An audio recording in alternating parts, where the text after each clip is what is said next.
Alam mo ba na alam ng Google Maps ang tungkol sa mga traffic jam bago mo pa ito makita dahil gumagamit ito ng crowdsourced data mula sa milyon-milyong smartphone. Sa halip na umasa sa mga helicopter, road sensor o traffic report tulad noong nakaraan, napagtanto ng Google na ang mga smartphone na may GPS ay maaaring magsilbing isang napakalaking real-time tracking network. Kapag naka-enable ang location services ng mga user, ang kanilang mga telepono ay nagpapadala ng anonymous na lokasyon at speed data sa Google.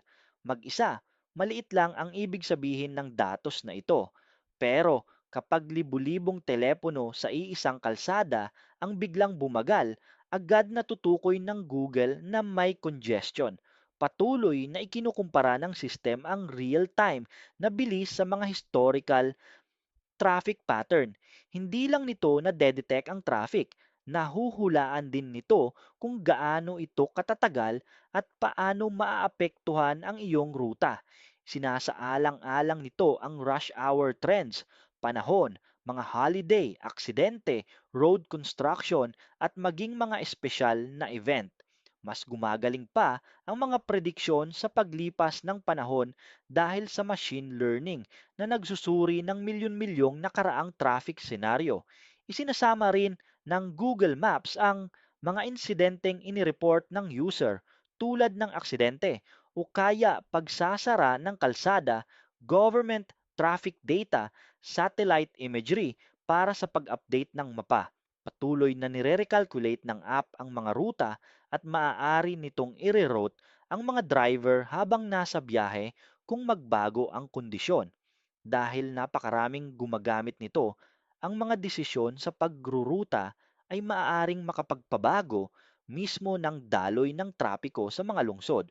Bukod sa mga commuter, nakikinabang din dito ang mga emergency service, delivery at rideshare companies, urban planner at researcher, mga pasahero ng public transport.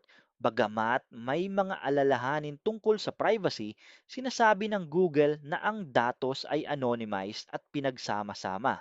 Ang resulta ay isang pandaigdigang real-time traffic intelligence system na pinapagana ng milyon-milyong user na para bang ginawang isang distributed sensor network ang mga smartphone.